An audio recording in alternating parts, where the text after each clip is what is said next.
Irmãos, quando Deus ele criou o mundo, ele criou a primeira instituição que ele cria é a família.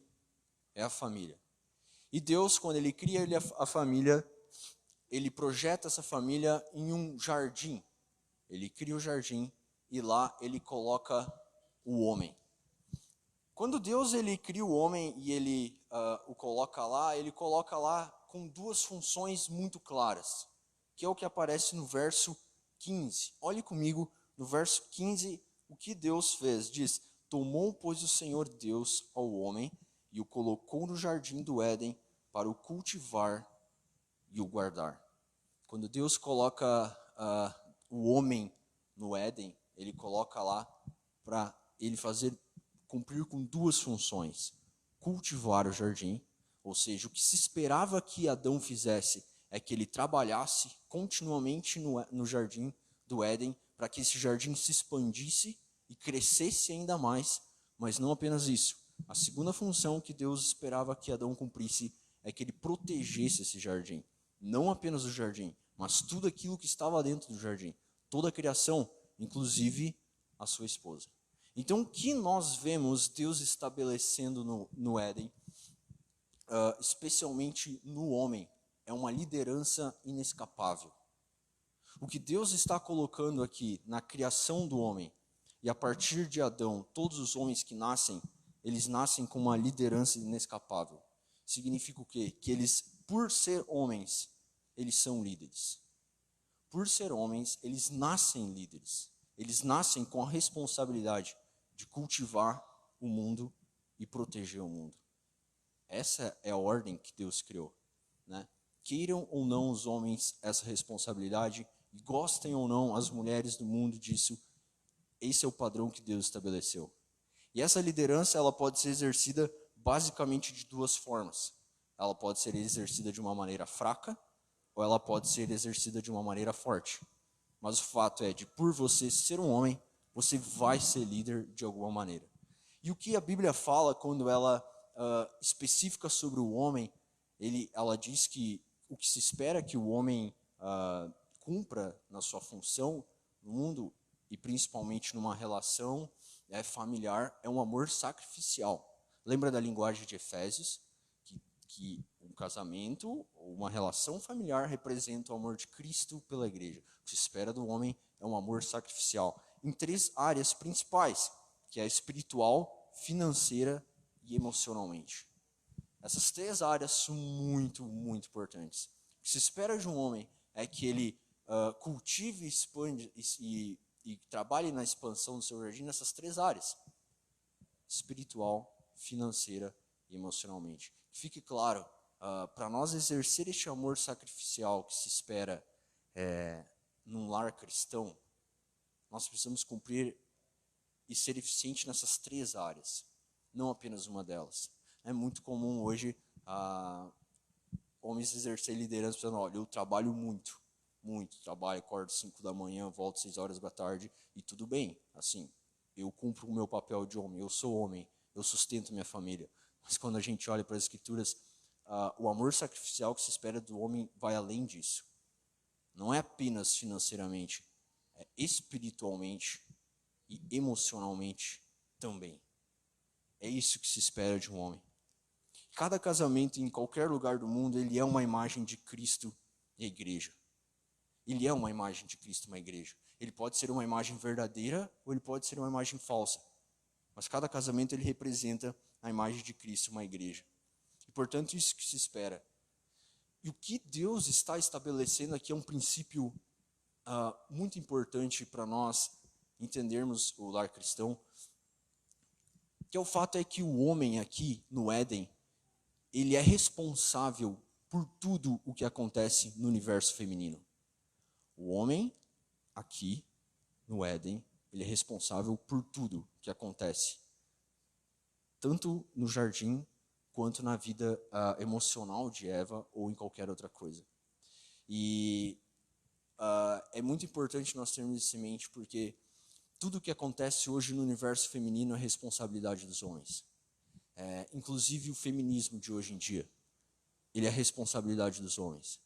Porque de um lado nós temos uma liderança usurpadora de alguns homens, que extrapolam desse domínio, dessa liderança que Deus deu para eles, e aí por isso eles abusam da sua autoridade, abusam daquilo que deu Deus para eles, isso faz as mulheres jogarem contra, mas do outro lado nós temos uma liderança fraca de alguns homens, e a covardia deles faz com que as mulheres assumam posições que não é delas. Tudo o que acontece no universo feminino é responsabilidade dos homens. E aqui eu quero que fique claro a diferença entre responsabilidade e culpa. Esses dias eu conversava com o Thiago, a gente falava sobre isso. E para você entender melhor isso, eu te dou uma ilustração. Imagine que um navio da marinha está em alto mar. Nesse navio está o marinheiro e também está o capitão e o piloto. Durante a noite, o marinheiro fica comandando o navio. E o capitão e o piloto eles vão tirar uma sonequinha. O marinheiro ele comete um erro gravíssimo. Isso leva o navio ao naufrágio. De quem é a culpa pelo naufrágio? Você diria do marinheiro. Ele que estava pilotando, correto? Quem estava comandando o navio na hora do naufrágio? Quem cometeu o erro? Foi o marinheiro. Mas quem é que vai ser cobrado pelos superiores? Vai ser o capitão e o piloto. O marinheiro, ele até pode ser mandado embora. Mas quem vai ser cobrado pelos superiores vai ser o capitão e o piloto. Numa família é exatamente isso. O homem ele é responsável por tudo que acontece no seu ambiente familiar. Ele pode não ser o culpado, mas ele é o responsável. É exatamente isso que acontece no Éden. De quem foi a culpa pela entrada no pecado no mundo? Quem é que foi enganado pela serpente? O homem ou a mulher? Quem? A mulher. A serpente falou com quem? Com a mulher. Quem é que comeu o fruto pela primeira vez? Foi a mulher. Mas quando a Bíblia vai falar do responsável pela entrada no pecado no mundo, ele fala sobre quem? O homem. Leia Romanos. Quem é o responsável pela entrada no pecado no mundo? Adão. Porque ele era o responsável. A função dele era proteger. Onde é que ele estava quando Eva estava lá desprotegida? Sei lá, podia estar dando bico na cachoeira, correndo atrás do tigre, não sei. Pouco importa. O fato é que ele não estava protegendo sua mulher. E ele é o responsável. Então esse primeiro princípio é muito importante nós entendermos. Tudo o que acontece no ambiente familiar é responsabilidade dos homens. Né? Gostem ou não os homens disso, esse é o princípio que Deus estabeleceu para toda a família, em qualquer lugar do mundo. O homem ele se torna responsável. Se a sua esposa ou se os seus filhos estão desprotegidos espiritualmente, se os seus filhos se desviam dos caminhos do Senhor, pode ter certeza que a responsabilidade principal do homem, a culpa pode não ter sido diretamente dele. A esposa auxiliadora pode ter culpa direta nisso e ter influenciado de alguma forma. Mas, biblicamente, pode ter certeza que a responsabilidade principal é do homem. Bom, tendo entendido isso, o texto de Gênesis ainda nos mostra, claro, né, que uma família não é constituída só do homem. O verso 18 nos diz que disse mais o Senhor Deus, não é bom que o homem esteja só, far-lhe-ei uma auxiliadora que seja idônea. E sei que as mulheres já ouviram bastante sobre a mulher virtuosa esse fim de semana, né, de Provérbios 31, e eu só gostaria de relembrá-los que a mesma palavra usada como auxílio aqui é a mesma palavra usada nos Salmos ou em outras passagens quando se refere ao auxílio que Israel precisava ter para vencer uma guerra. O que Deus está mostrando aqui é que quando ele cria essas duas pessoas distintas, ele coloca o atributo de domínio e de liderança no homem, e ele coloca o atributo dele de auxílio na mulher. E aqui não significa inferioridade ou superioridade, significa diferentes papéis com diferentes funções. É isso que Deus estabeleceu. E o texto de Provérbios 31 nos mostra uma mulher que é virtuosa justamente porque ela entendeu que o papel principal dela, a gloriosa vocação que ela tem, é a casa e os filhos, primeiramente. Primeiramente. A Bíblia em nenhum momento diz assim, mulheres ficam só em casa. Em nenhum momento ela diz isso. Mas ela diz que, primariamente, a gloriosa vocação que as mulheres foram chamadas é para auxiliar os homens nesse papel de expansão em casa. Enquanto os homens expandem o jardim, crescem, sustentam financeiramente, espiritualmente, emocionalmente suas famílias, as mulheres, como auxílio sem a qual os homens não conseguem fazer isso, trabalham tão arduamente junto com eles para que essa relação familiar, para que os filhos cresçam nos caminhos do Senhor e eles tenham este auxílio para conseguir expandir o mundo. Essa é a visão que a Bíblia nos apresenta. E essa é a mulher que é apresentada como ideal em Provérbios 31. Vamos ler esse Provérbios rapidamente? Provérbios capítulo 31.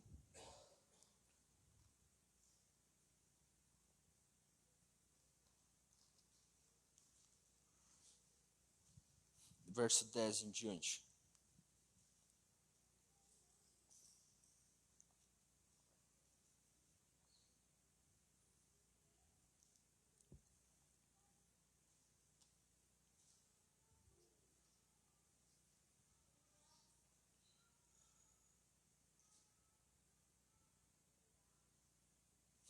Provérbios capítulo 31, verso 10, nos diz assim: mulher virtuosa, quem a achará? O seu valor excede o de finas joias. O coração do seu marido confia nela, e não haverá falta de ganho. Ela lhe faz bem e não mal, todos os dias da sua vida. Busca lã e linho e de bom grado trabalha com as suas mãos. É como um navio mercante, e de longe traz o seu pão. Ainda à noite já se levanta e dá mantimento à sua casa e a tarefa às suas servas. Examina uma propriedade e adquire, planta uma vinha com as rendas do seu trabalho. Cinge os lombos de força e fortalece os braços. Ela percebe que o seu ganho é bom, e a sua lâmpada não se apaga de noite. Estende as mãos ao fuso, mãos que pegam na roca. Abre a mão ao aflito e ainda a estende ao necessitado. No tocante à sua casa, não teme a neve, pois todos andam vestidos de lã escarlate. Faz para si cobertas, veste-se de linho fino e de púrpura. Seu marido é estimado entre os juízes, quando se assenta com os anciões da terra. Ela faz roupas de linho fino e vende-as, e dá cinta aos mercadores. A força e a dignidade são seus vestidos, e quanto ao dia de amanhã, não tem preocupações. Fala com sabedoria, e a instrução da bondade está na sua língua. Atende ao bom andamento da sua casa, e não come o pão da preguiça. Levantam-se seus filhos e lhe chamam de tosa. Seu marido a louva, dizendo: muitas mulheres procedem virtuosamente, mas tu a todas sobrepujas. Enganosa é a graça e vã a formosura, mas a mulher que teme ao Senhor, essa será louvada. Dá-lhe o fruto das suas mãos, e de público a louvarão as suas obras. O provérbio ele é bastante claro, ele apresenta então a mulher como auxiliadora ideal, nesse sentido principal de auxílio primário na sua casa. Bom, tendo dito isso, e eu não quero me deter muito nessa parte, eu quero que a gente entre então na segunda parte e vamos falar um pouco então, tendo estabelecido essas bases do lar cristão, nós vamos falar um pouco então sobre a nossa sala de estar. Tá? Então, crianças estão aqui. Agora, a partir de agora, a gente vai falar sobre um cômodo muito importante, que é a sala de estar. O que você tem lá na tua sala? Tem televisão, tem sofá? Quero que você escreva, se você sabe escrever, ou você desenha o que tem na tua sala, ou o que você gostaria que o papai e a mamãe comprassem para colocar lá. O que não tem? O papai não está comprando um brinquedo para mim ter lá. Desenha aí, depois cobre eles em casa para eles colocar, tá bom? Bom, eu quero que a gente leia, para falar sobre a sala de estar, né, só na segunda parte, um texto no livro de Filipenses. Filipenses capítulo 2.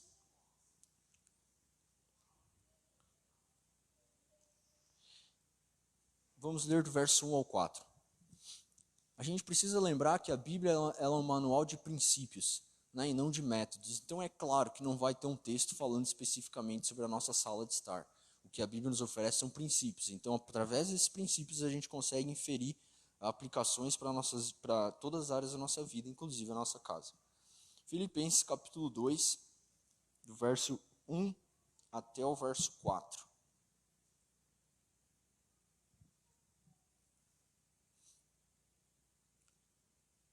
Filipenses 2, verso 1, diz assim: Se há, pois, alguma exortação em Cristo, alguma consolação de amor, alguma comunhão do Espírito, se há entranhados afetos e misericórdias, completai a minha alegria, de modo que penseis a mesma coisa, tenhais o mesmo amor, sejais unidos de alma, tendo o mesmo sentimento.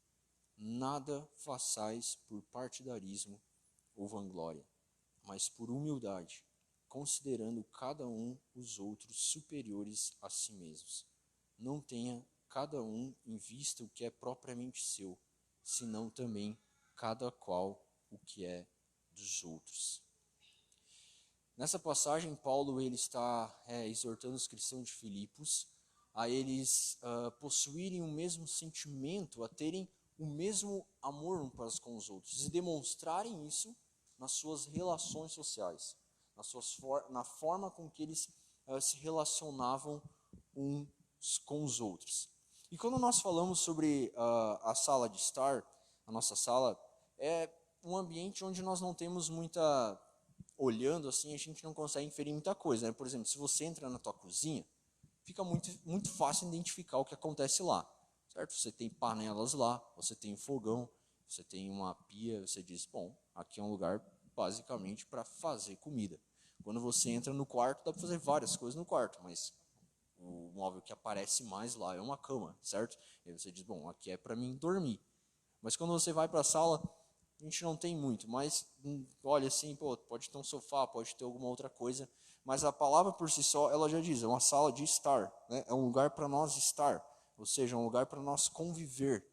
Isso significa conversação, leitura, descanso, jogos, uma sonequinha, né? Domingo de tarde, e principalmente um ambiente para nós desenvolver essa comunhão que Paulo está falando aqui. Se existe um ambiente da nossa casa onde nós podemos desenvolver e que foi projetado para isso acontecer, é na nossa sala de estar. Se a gente quer completar a alegria que Paulo esperava que os filipenses completassem dele, né, pensando a mesma coisa, tendo o mesmo amor, sendo unido de alma, imagine se Paulo estava esperando isso dos filipenses, de uma igreja. Quanto mais a gente deveria esperar isso de uma família? De pessoas que são geneticamente iguais, né? Que compartilham da mesma genética, que estão desfrutando de um mesmo ambiente familiar diariamente, constantemente juntos. Ele diz no verso 3, nada façais por partidarismo ou vanglória, mas por humildade, considerando cada um dos outros superiores a si mesmos. E aí aqui eu te pergunto, como você projeta esse ambiente? E aqui eu volto para a nossa primeira parte. Lembra de quem é a responsabilidade por tudo que acontece no mundo e principalmente na nossa família? É dos homens. Então, numa sala de estar ou na nossa casa, esse princípio se torna tão claro. Quanto de tempo nós gastamos nesse ambiente que nós temos na nossa casa para aplicar esse princípio que Paulo nos deu? O quanto de tempo isso acontece, pode ter certeza que é responsabilidade dos homens. Agora, o papel das mulheres é muito importante nisso, porque elas projetam a sala ou qualquer outro ambiente da casa muito melhor que os homens. Isso é fato. E aí, por isso que Deus criou os dois para se complementarem nesse fato. Então, quanto tempo nessa semana, deixa eu te perguntar, quanto tempo nessa semana você gastou com a tua família na tua sala de estar com tempo de qualidade? Quanto tempo nessa semana, homem, você liderou a tua família em uma conversação espiritual, ou você liderou a tua família espiritualmente na sala de estar? Assim, durante, sei lá, 1 hora durante a tua semana, você disse, não, a gente vai sentar aqui como família e a gente vai ler as escrituras junto. 1 hora. Vou dizer, não, durante 1 hora da semana, 1 hora só, a gente vai sentar aqui como família e a gente vai ler um livro juntos. Isso é uma cultura bem interessante, né? Leia as Crônicas de Nárnia, de C.S. Lewis. livro interessantíssimo, né?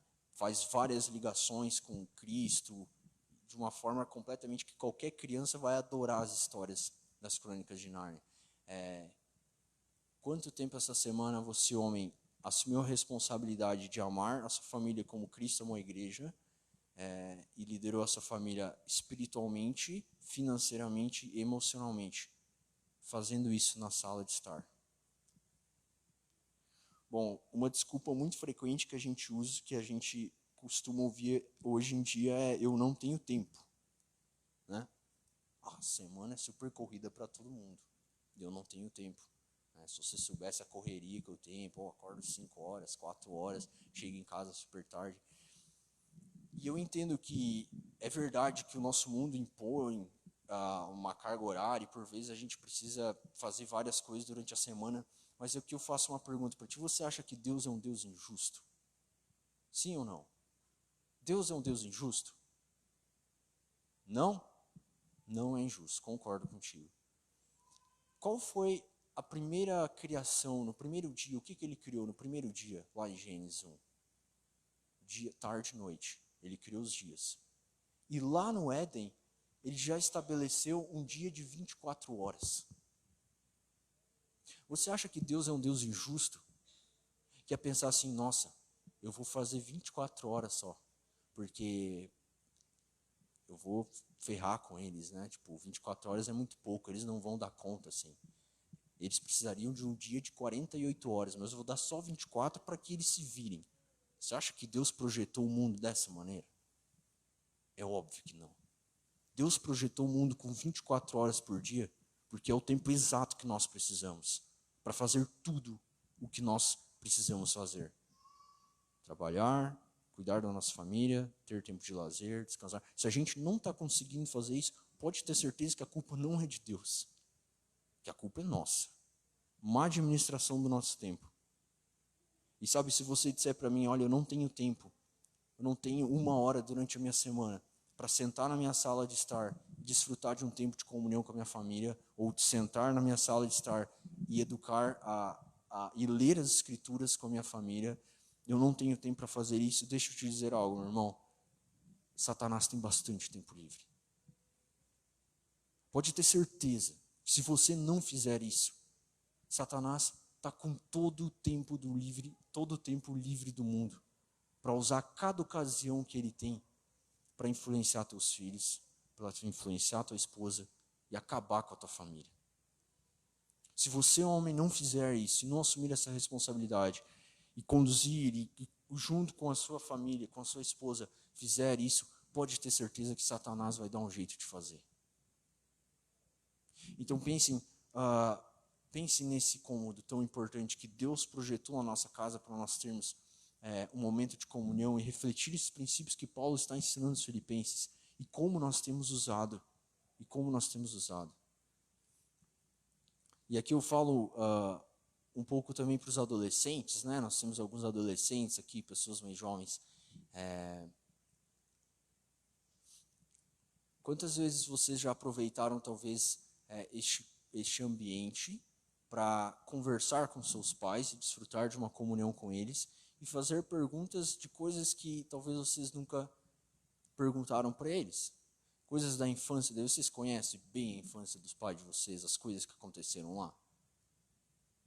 Chama o papai e a mamãe um dia durante essa semana para desfrutar do momento de comunhão e falar sobre isso.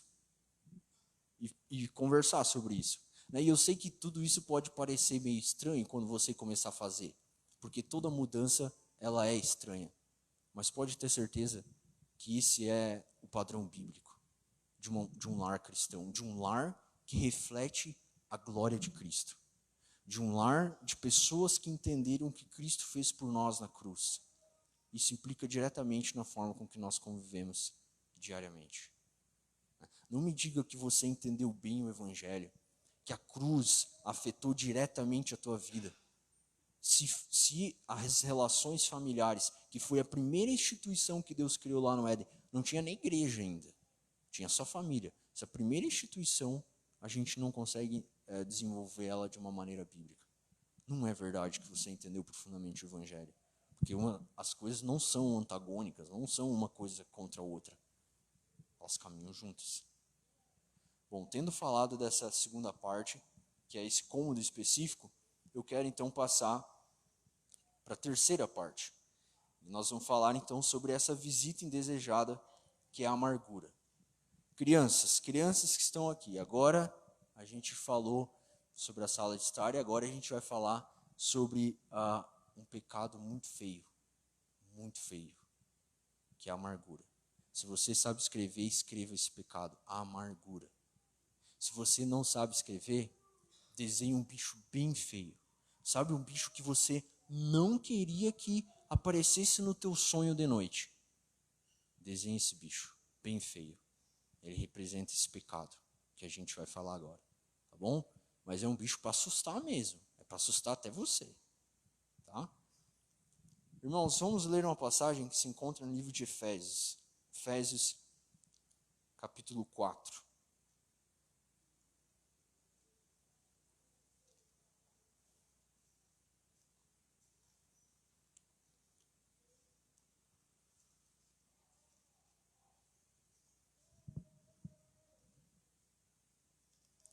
Efésios, capítulo 4, verso 30 e o verso 31.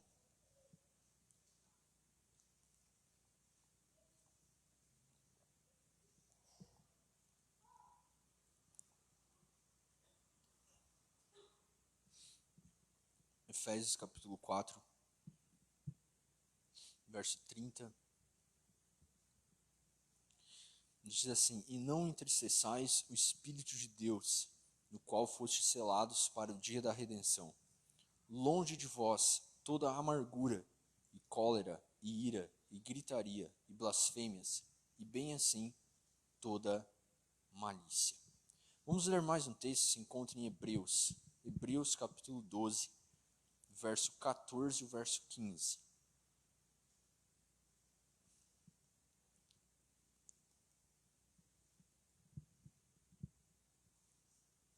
Hebreus capítulo 12,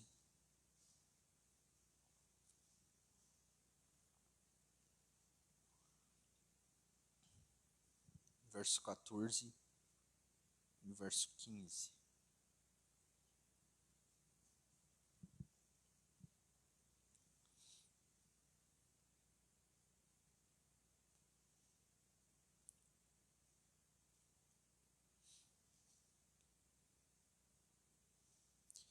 Hebreus 12, 14 diz assim: Segui a paz com todos e a santificação, sem a qual ninguém verá o Senhor, atentando diligentemente, porque ninguém seja faltoso, separando-se da graça de Deus, nem haja alguma raiz de amargura que brotando vos perturbe, e por meio dela muitos sejam contaminados.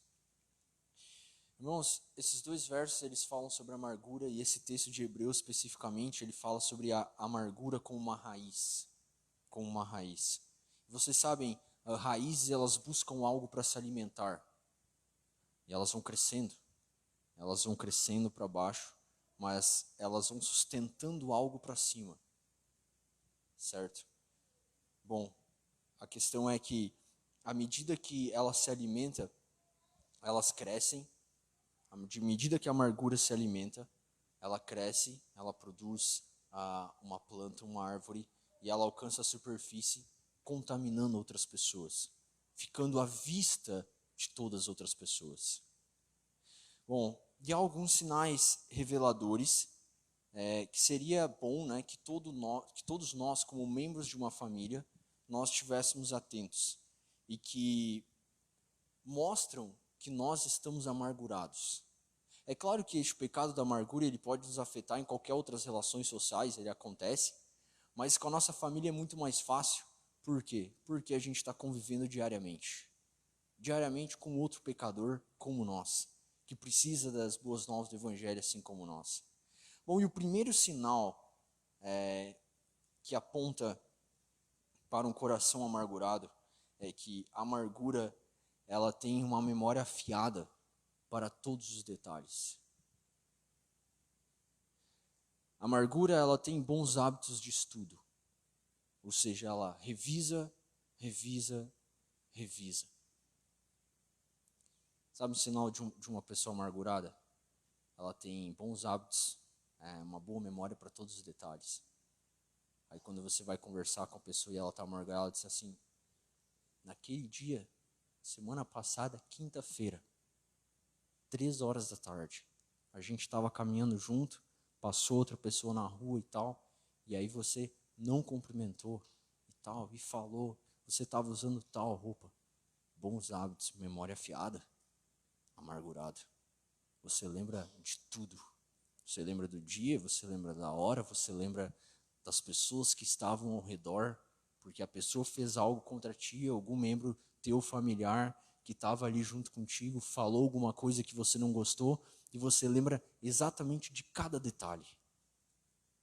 Pode ter certeza que teu coração está amargurado. Esse é o primeiro sinal de uma pessoa amargurada. A amargura, ela lembra de todos os detalhes. Ela tem bons hábitos de memória. Bom, um segundo sinal de uma pessoa amargurada é que ela frequentemente se refugia em críticas ou ataques anônimos, né? As famosas indiretas. E claro, isso é mais difícil acontecer no ambiente familiar, mas também acontece, né? Bom, porque tem gente aqui em casa que nunca fecha a geladeira. Como assim tem gente que nunca fecha a geladeira? Tem 3 pessoas na casa, não está difícil identificar quem é, né? 2 estão fora, só tem mais algum na tua casa. Aí não, tem gente que aqui que não fecha a geladeira, que nunca tira o calçado na hora de entrar, né? Coração amargurado. Você lembra, né, de todos os detalhes e ainda faz ataques anônimos, como se a pessoa não existisse, como se a pessoa não estivesse convivendo contigo. Amargurado, coração amargurado. Bom, uma terceira evidência que mostra uma pessoa amargurada, outro indicador, né, é que uma pessoa amargurada ela tem a prática de conduzir mentalmente conversas imaginárias. Então aí ela tem a prática, né, de conduzir conversas imaginárias. Então você fica pensando, não, se eu começasse a conversar com ela, para a gente tratar desse problema, eu falaria isso. Aí ela poderia me responder desse jeito. Não, mas aí eu falo isso. Se ela me responder desse jeito, eu respondo desse. Mas se ela me responder daquele outro jeito, é desse outro jeito. Coração amargurado. Você já está projetando toda a conversa. É que nem jogo xadrez, né? Joguei com o Davi ali, sexta-feira perdi. Mas você pensa em todas as possibilidades. Se eu ir para cá, ele vem para cá. Se eu ir para lá, ele vai para lá. Coração amargurado, porque você quer vencer. Você não está disposto a perdoar. O coração amargurado, quando ele começa a conduzir essas conversas mentais, é porque ele quer vencer. Ele quer vencer.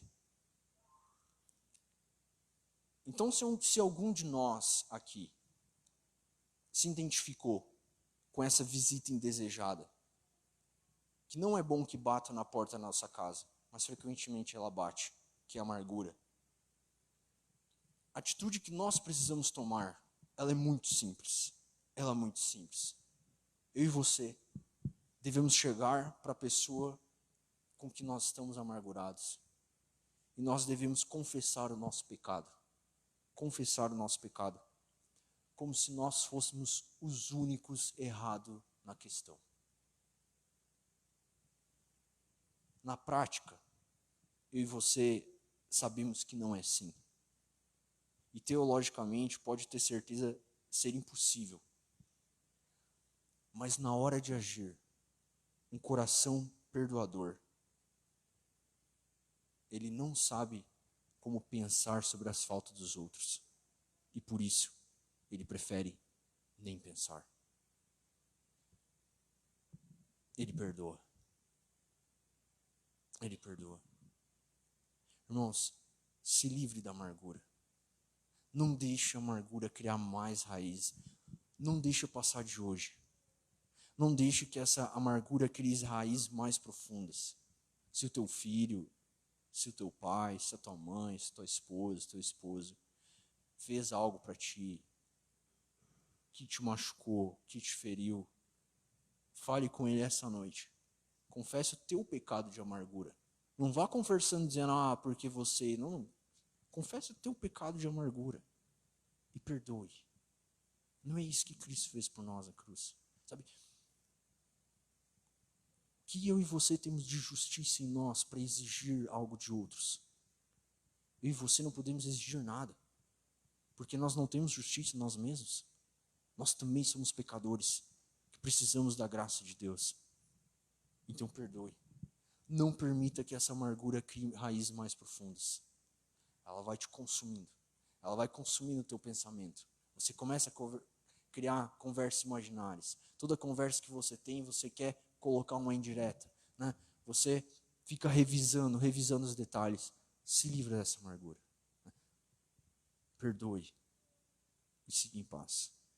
E a partir de hoje, trabalhe fortemente para que essa visita não visite a tua família frequentemente.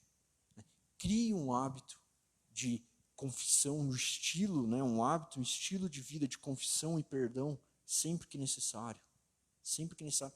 Para que a raiz da amargura não venha, não continue crescendo, não tome semanas, não tome meses. É isso que Deus espera da gente para a glória dele. E que o Senhor nos ajude, irmãos. Que os nossos lares reflitam Cristo. Através dessas 3 formas, das bases que nós falamos hoje. Que para a glória de Cristo, nós, como homens, venhamos assumir nossa responsabilidade. As mulheres venham entender o seu papel de auxiliador. E para a glória de Deus, venham trabalhar juntos para um lar cristão. Que a nossa sala de estar seja um ambiente agradável para a glória do Senhor. E que eu e você venhamos nos livrar de toda amargura para a glória do Senhor.